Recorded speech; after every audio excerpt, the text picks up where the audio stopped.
आप सभी स्टूडेंट का मैं एक बार फिर अपने चैनल पर हार्दिक स्वागत और अभिनंदन करता हूं। आज आप सबको हम वर्ण से संबंधित प्रश्नों के उत्तर बताएंगे।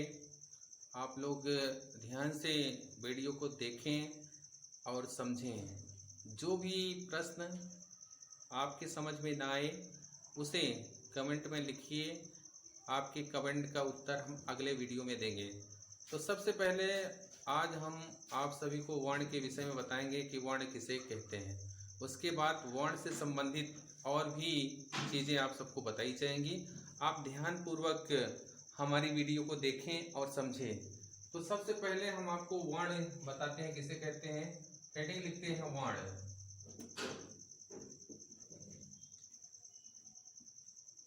हेडिंग लिखते हैं वर्ण। वर्ण किसे कहते हैं आप इसे ध्यान से समझिए। ये हेडिंग हमारी हो गई वर्ण। वर्ण की परिभाषा क्या है? भाषा की सबसे छोटी इकाई को वर्ण कहते हैं। ये हमारी परिभाषा है।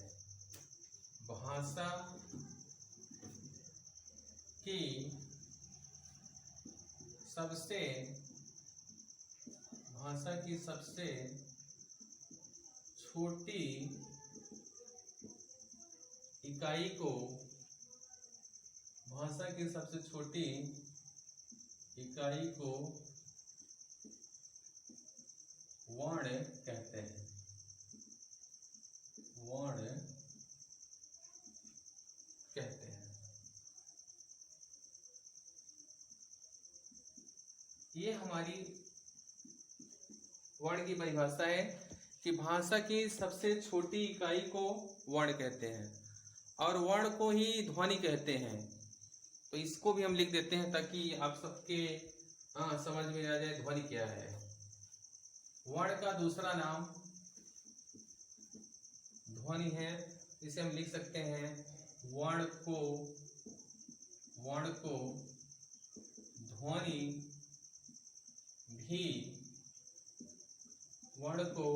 ध्वनि भी कहते हैं। अब इससे हमें ये क्लियर हो गया कि वर्ण और ध्वनि दोनों एक ही चीजें हैं। वर्ण को हम ध्वनि कह सकते हैं और ध्वनि को ही हम वर्ण कह सकते हैं। कभी कभी पूछता है कि भाषा की सबसे छोटी इकाई क्या है। अगर विकल्प में वर्ण रहे तो वर्ण लगाइए, अगर ध्वनि रहे तो ध्वनि लगाइए। तो ये वर्ण की परिभाषा हो गई। अब इसे आप लोग लिख लीजिए। अब इसके बाद हम और कुछ चीजें आपको बता रहे हैं और प्रश्न बता रहे हैं, उसे आप समझने की कोशिश करें।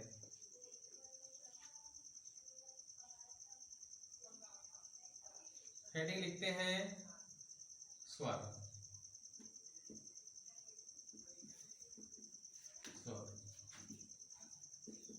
अब स्वर किसे कहते हैं आप लोग ध्यान से सुनिए। स्वतंत्र रूप से बोले जाने वाले वर्ण को स्वर कहते हैं। ये परिभाषा है। इसको हम लिखते हैं स्वतंत्र रूप से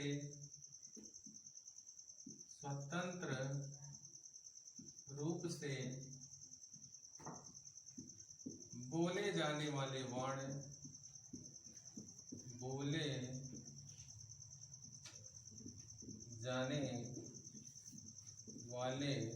स्वतंत्र रूप से बोले जाने वाले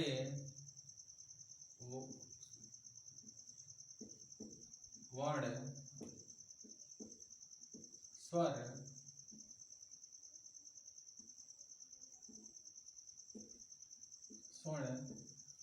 कहलाते हैं। स्वर की परिभाषा है स्वतंत्र रूप से बोले जाने वाले वर्ण स्वर कहलाते हैं। ये स्वर हो गया। अब स्वर के प्रकार की अगर हम बात करें तो यहीं पे लिख लेते हैं अगली हेडिंग स्वर के प्रकार।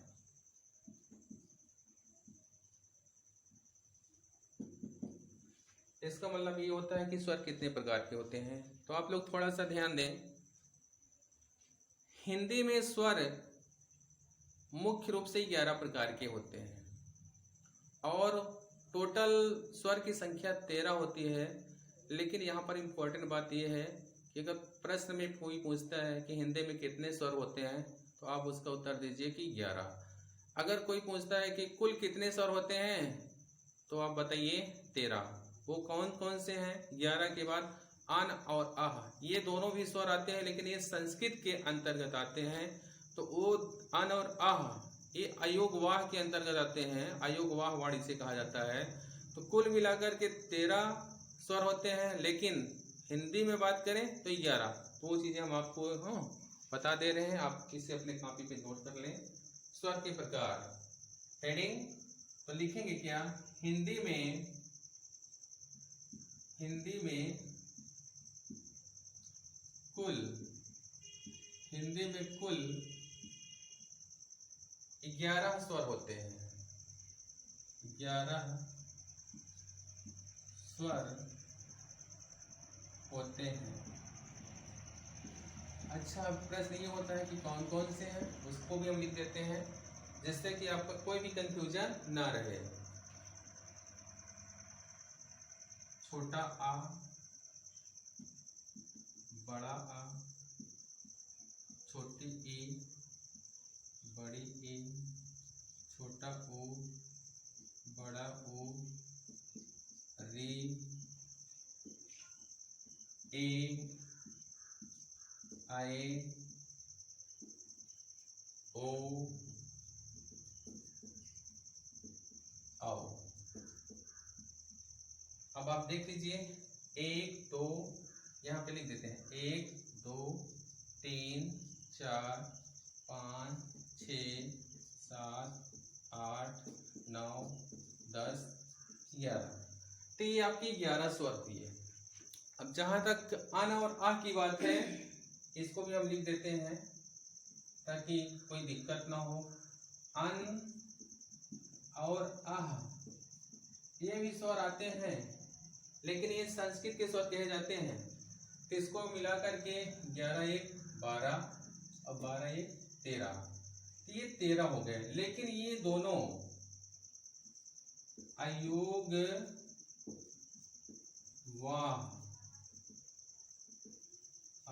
वाह स्वर कहलाते हैं।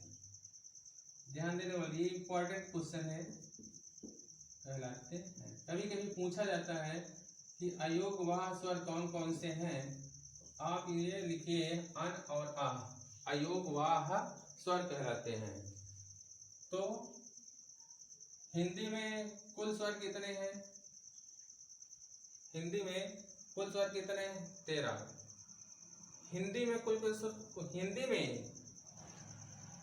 हिंदी में मुख्य रूप से, इसको कुल को लिखते हैं मुख्य रूप से। हिंदी में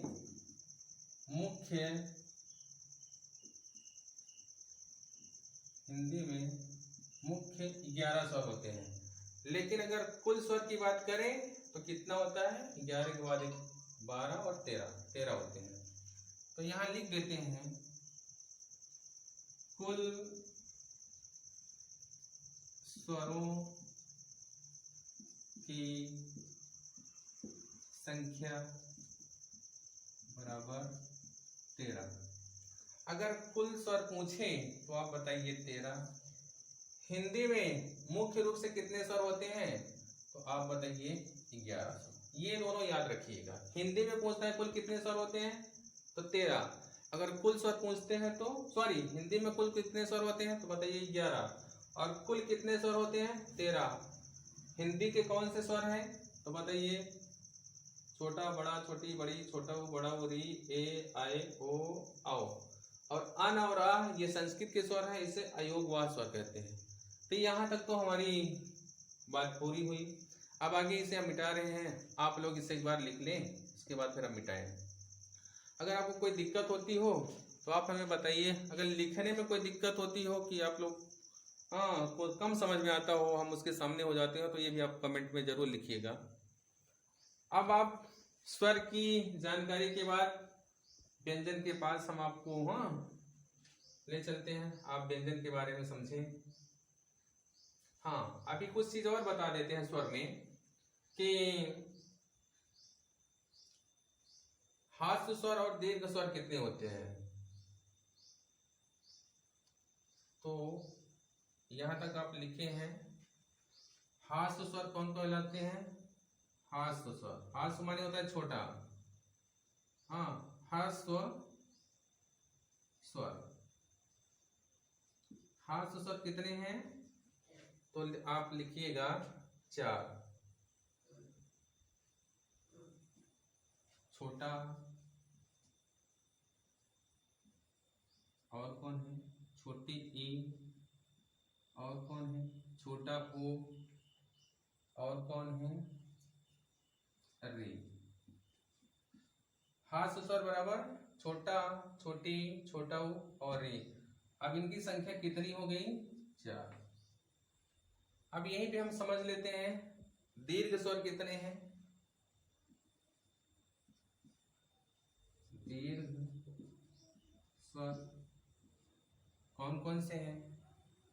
बड़ा आ, बड़ी ई, बड़ा ऊ, ए, आई, ओ, आओ। अब इसको गिन लीजिए, 1 2 3 4 5 6 7। इसकी संख्या टोटल कितनी हो गई? 7। तो हास्य स्वर की संख्या 4, दीर्घ स्वर की संख्या 7। अब एक चीज यहां आपको और बताते हैं, यही हास्य स्वर को हम मूल स्वर भी कहते हैं।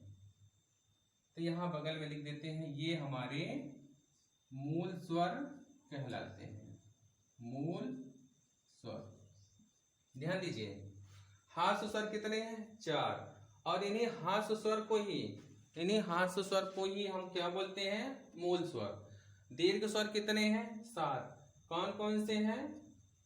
आपके सामने लिखा गया, बड़ा, बड़ी, बड़ाओ, ए, ऐ, ओ, औ। और एक बात ध्यान दीजिए, इन्हीं 4 स्वरों को, ये जो दिए इसको हम ब्रैकेट में बंद कर देते हैं। इन 4 स्वरों को हम संयुक्त स्वर बोलते हैं। ये जो 4 हैं, ए, ऐ, ओ, औ, इन्हें क्या बोलते हैं? संयुक्त स्वर। इसके नीचे हम लिख दे रहे हैं, ये चारों क्या कहलाते हैं? संयुक्त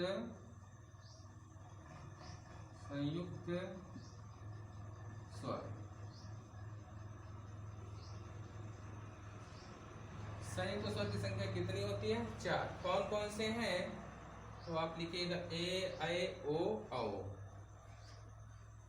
अब आपको स्वर के बारे में उम्मीद है कि काफी बातें समझ में आ गई होगी। अब हम व्यंजन के बारे में कुछ आप सबको बता दें। इसको मिटाने चल रहे हैं, आप लोग अपने कॉपी पर लिख लें, जिससे कि रिवीजन करने में आपको कोई दिक्कत ना हो। तो उम्मीद है कि आप लोग लिख लिए होंगे। अब इसको हम मिटा दे रहे हैं, अब व्यंजन आपको बताते हैं।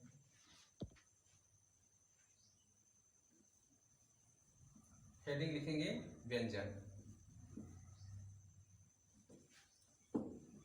सबसे पहले हेडिंग लिखेंगे व्यंजन किसे कहते हैं। आप लोग ध्यान से सुनिए, आज की क्लास कुछ लंबी जरूर होगी, लेकिन आप सबको काफी अच्छी जानकारी मिलेगी।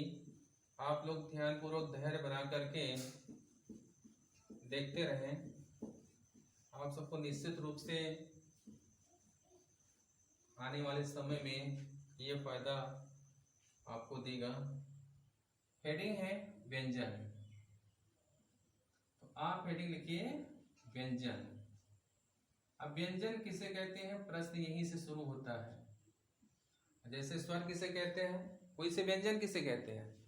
तो व्यंजन की परिभाषा है कि स्वर की सहायता से बोले जाने वाले वर्ण व्यंजन कहलाते हैं। जितने भी व्यंजन हैं वो बिना स्वर की सहायता से नहीं बोले जा सकते। इसलिए इसकी परिभाषा ही यही है कि स्वर की सहायता से बोले जाने वाले वर्ण व्यंजन कहलाते हैं। इसको हम लिख लेते हैं। स्वर की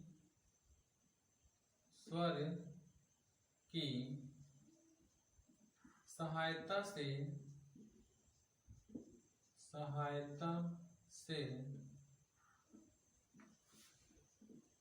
बोले जाने वाले वर्ण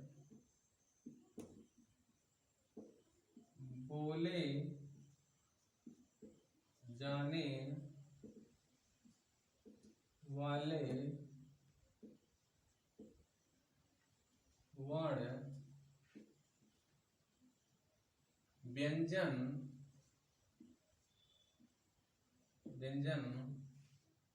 कहलाते हैं।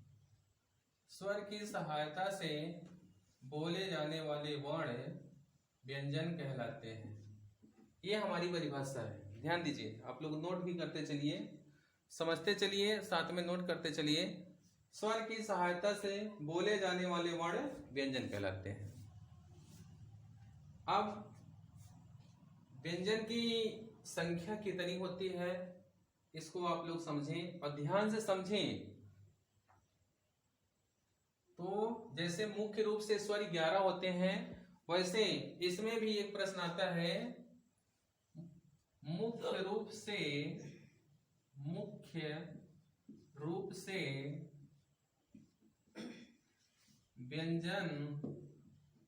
व्यंजनों की संख्या, मुख्य रूप से व्यंजनों की संख्या 33 होती है। इसको हम बोले में बंद कर देते हैं। 33 होती है। मुख्य रूप से व्यंजनों की संख्या 33 होती है।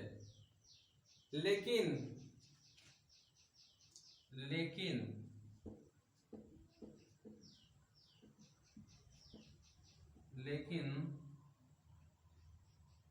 व्यंजन की कुल संख्या, व्यंजनों की कुल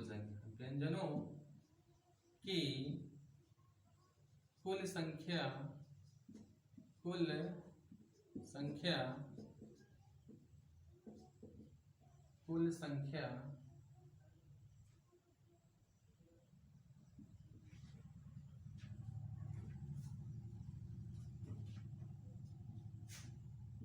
39 होती है। अब ध्यान दीजिए इस बात को, का से लेकर के ज्ञा तक 36 अक्षर होता है।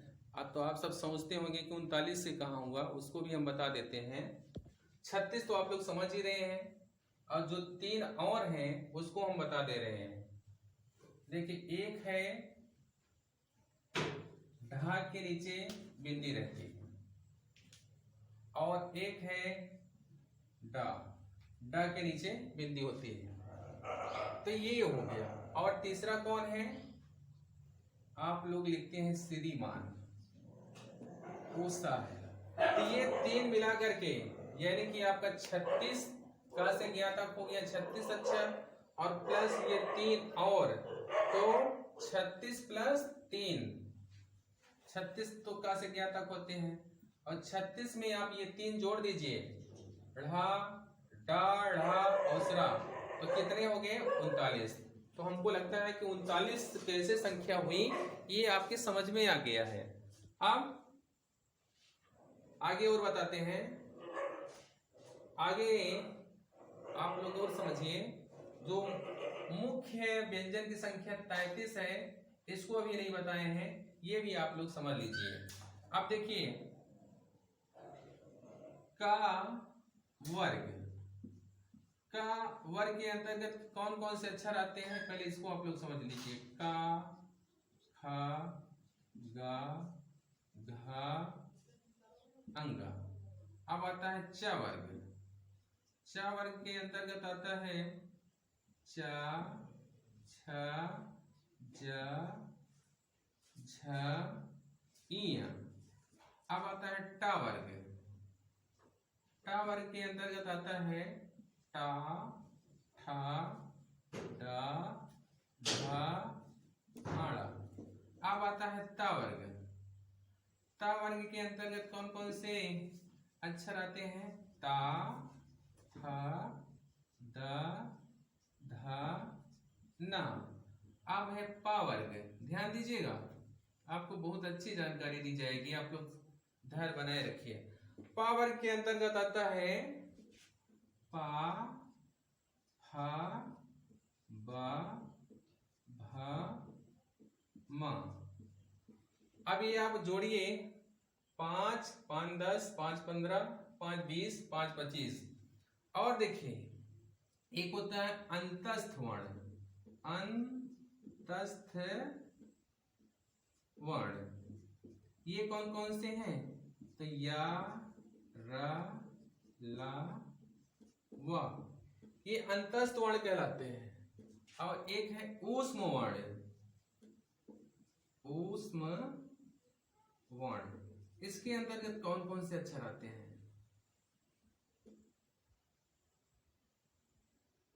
सा, खा, सा, खा, सा और हा। अब आप ध्यान दीजिए, ये कितना हुआ? 5, ये 10, 15, 20, 25, 25 और ये 8। इसकी संख्या 5 है, इसकी संख्या 5 है। ये यहां से मतलब का से लेके अंगा तक 5, चा से लेकर ये तक 5, टा से लेके आड़ा तक 5, ता से लेके ना तक 5 और पा से लेके मा तक 5।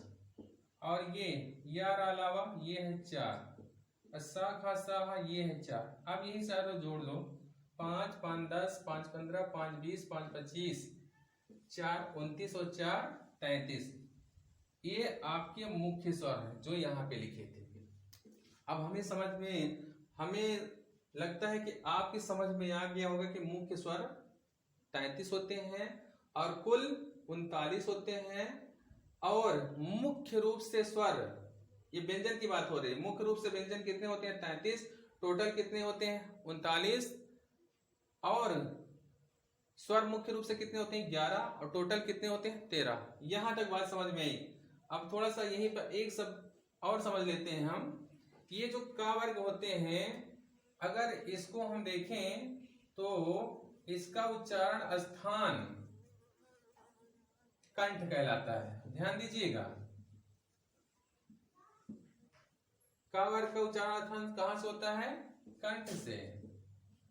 और चा वर्ग का उच्चारण स्थान कहां से होता है? तालु से, तालु से। और टा वर्ग का उच्चारण स्थान कहां से होता है? मूर्धा से या मूर्धन्य से। दोनों एक ही चीजें हैं। और ता वर्ग का स्थान, उच्चारण स्थान क्या है? दंत। इसका स्थान, उच्चारण स्थान कहां से है? दंत से। और पा वर्ग का उच्चारण स्थान कहां से है? ओठ से या ओठ से। ठीक है, वही आप लोग समझते रहिए, घबराने वाली बात नहीं है। अगर बाहर से कुछ शोर आ रहा हो तो थोड़ा सा आप लोग उसके लिए क्षमा प्रार्थी हैं। अब देखिए, आप सबको ये भी चीजें बता दीजिए कि का वर्ग का उच्चारण स्थान कहां से है? कंठ से है। हाँ, कंठ से का वर्ग का है। तालु से चा वर्ग का है। मूर्धा से टा वर्ग का है। दंत का ता वर्ग से है। ठीक है, तो आप चाहे इसको इधर से कहिए या इसको इधर से कहिए, कोई दिक्कत नहीं है। क्वेश्चन भी पूछ सकता है, का उच्चारण किससे होता है? कंठ से। ठीक है, या कंठ से उच्चारण किसका किसका होता है? तो बताइए, का, खा, गा, घा, अंगा का। और ये एक चीज और ध्यान दीजिए, ये पांचों यानी कि इसकी संख्या कितनी है? 25।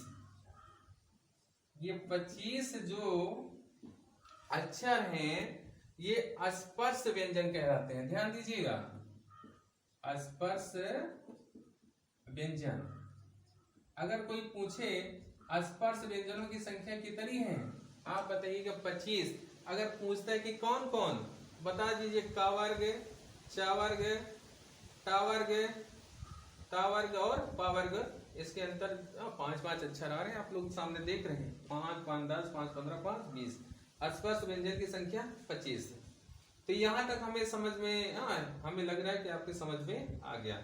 अब देखिए, एक चीज और आपको बता देते हैं वर्णमाला में कितने अक्षर होते हैं, यहीं पर इसको भी आपको बता दें। तो वर्णमाला में पूछे कि वर्णमाला में कुल कितने अक्षर होते हैं, वर्णमाला में कुल वर्णों की संख्या, वर्णों की संख्या वो आप बताइएगा 52।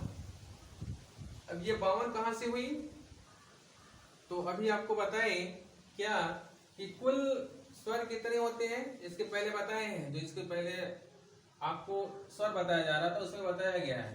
तो कुल स्वर कितने होते हैं, यहां लिख देते हैं। कुल स्वरों की संख्या कितनी है, स्वरों की कुल संख्या कितनी है, हाँ कुल स्वर लिखते हैं ताकि आपके समझ में आ जाए। कुल स्वर बराबर 13 आपको बताए थे। अब कुल व्यंजन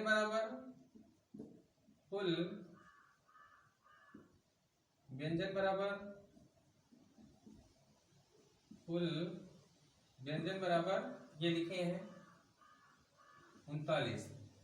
अब इसको जोड़ लीजिए, 13 और 39 कितने होते हैं, 9 3 12, 12 की 2, 3 और 1 4, 1 हासिल 5। इस प्रकार से वर्णमाला में वर्णों की संख्या कुल कितनी हो गई, 52। स्वर कितने हैं, कुल 13। व्यंजन कितने हैं, 39। 13 और 39 52। तो हमें उम्मीद है कि आज आपको जो भी प्रश्न हम आपको बताए हैं वो समझ में आया होगा। अगर समझ में नहीं आया है तो आप लोग हमारे इस वीडियो को कमेंट करिए कि हाँ इस वीडियो में ये चीज़ हमें समझ में नहीं आई, हम आपको अगले वीडियो में बताएंगे। बाकी इसके आगे अभी वर्णमाला में और भी चीजें हैं, वर्ण में और भी चीजें हैं, हम आपको बताएंगे क्योंकि बहुत ज्यादा बड़ा वीडियो हो जाएगा। इसलिए इसके बाद जो भी और प्रश्न इससे संबंधित हैं हम आपको आगे बताएंगे। और कोई भी अगर आपको प्रश्न ना समझ में आया हो तो हमें कमेंट करिए, आपको आपके प्रश्नों का उत्तर हम अगले वीडियो में देंगे। तब तक के लिए धन्यवाद।